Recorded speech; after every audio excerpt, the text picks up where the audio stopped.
Sa puntong ito ay magbibigay tayo ng paliwanag hinggil sa balita ng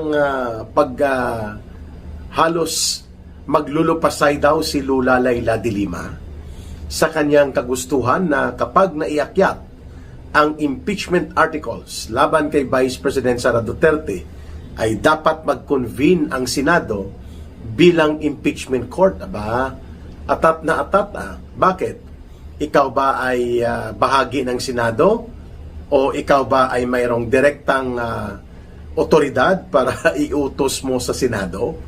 Diba? Sinabi na yan ng Korte Suprema, Lola Leila de Lima, na ang forthwith ay nangangahulugan po ng discretion at authority of the Senate as a whole, buong Senado, according sa kanilang kapulungan kung ano ang itatakda nila na kalendaryo at desisyon kung papaano umusad ang impeachment complaints na inihahain sa kanila. Hindi po yan ora-orada. Hindi po yan ora mismo. Bakit ba atat na atat si Lola Leila de Lima? No, mga kababayan, kagaya din po ng kanyang barkada, itong si Kokey. Naalala niyo pa yung Kokey, yung cartoon na karakter na kamukhang-kamukha ni Tere Ridon. At kasize din po ang laki ng ulo sa sobrang sip-sip at hangin na pumapasok sa kanyang ulo, lumaki ang ulo ng kagaya ni Kokey. No, mga barkada yan ni de Lima Tapos itong sila Luistro at ang mga alipores ng sindikato sa Maletagang. Tinaguri ang mga Maletagang. Why are you so very intensively pushing? No? Talagang intense na intense ang intensity para itulak nila Lola Leila de Lima ang pangingialam na dapat ang Senado daw forthwith, ora-orada, ora mismo, pag-akyat ng Articles of Impeachment na binalahura nila at binalasubas dyan sa House of Representatives, ay dapat umakyat kaagad at pagkaakyat ay magkaroon kaagad ng impeachment court at sisimulan ang trial. Well, that is not for Lola Leila de Lima to decide, no? Yan po ay exclusive authority ng Senado.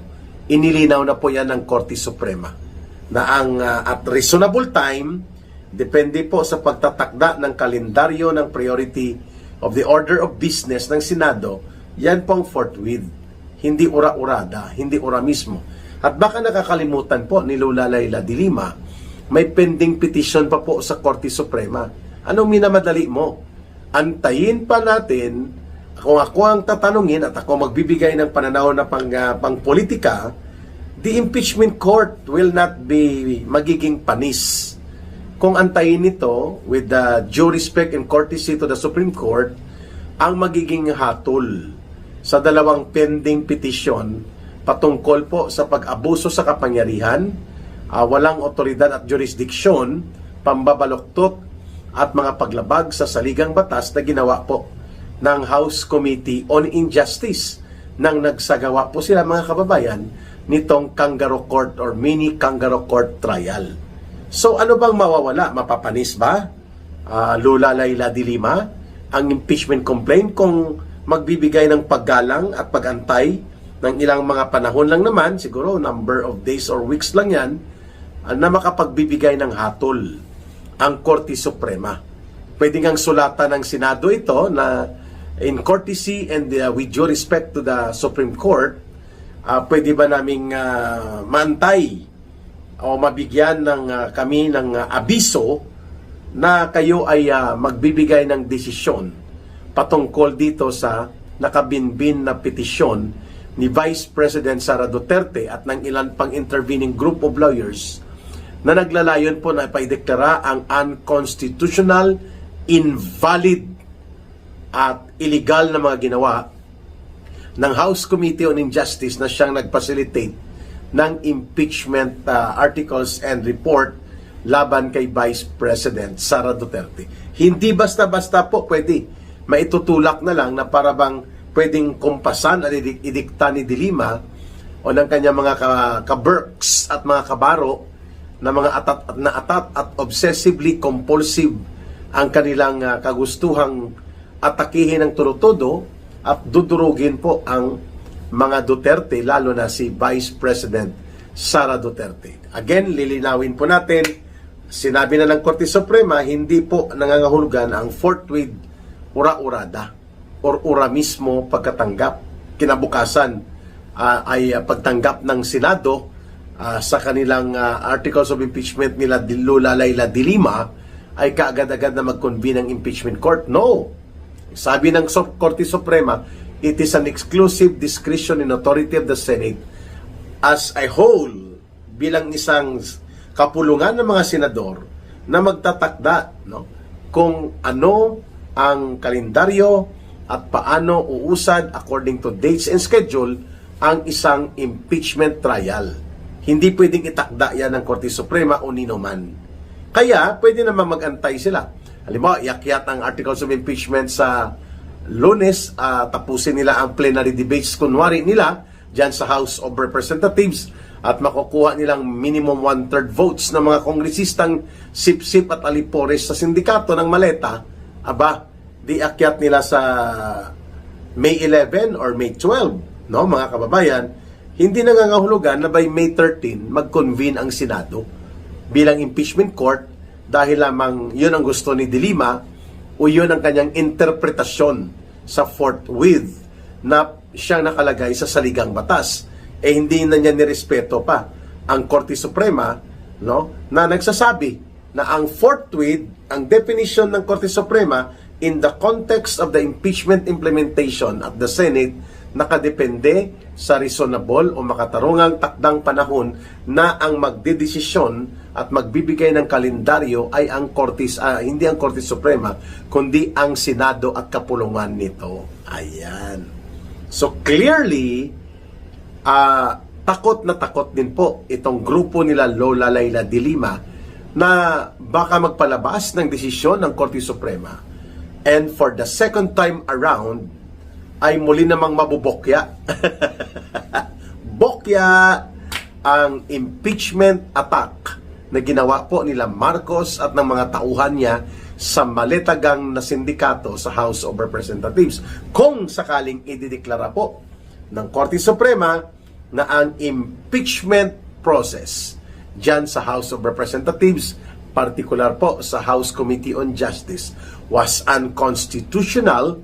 Therefore, ang anumang mga hakbang at proseso na sumunod mula doon sa unconstitutional at inabuso na uri na pagkukondukta ng impeachment investigation against the Vice President, ang lahat po ng mga gagawin ng Kongreso ng House of Representatives ay magiging walang saysay.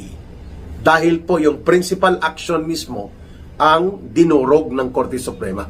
And kapag nangyari po yan, mga kababayan, it will be a bittersweet, mapait na matamis na karanasan para sa bayang Pilipinas kung muli na namang ibabasura ng Korte Suprema po ang tinatawag na binaluktot at binalasubas at tinarantado na impeachment operations and processes na ginawa po dyan sa House of Representatives. Hindi malayo po na mangyari yan that the Senate may still defer o kanila munang aantayin ang Korte Suprema in a reasonable time upang magsilbing gabay ang magiging hatol at paninindigan na gagawin po ng Korte Suprema patungkol sa dalawang pending petition for certiorari na ang ibig sabihin po, pinapa-review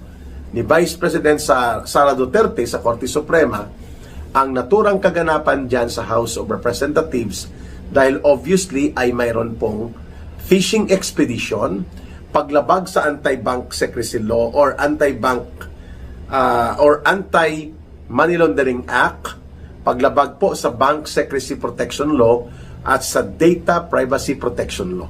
Marami pong batas na nilabag at nilapastangan ang itong impeachment gimmick na ginamit po nila Marcos at nila Romualdez upang muling ilunsad ang pinakamalaki nilang organisadong atake.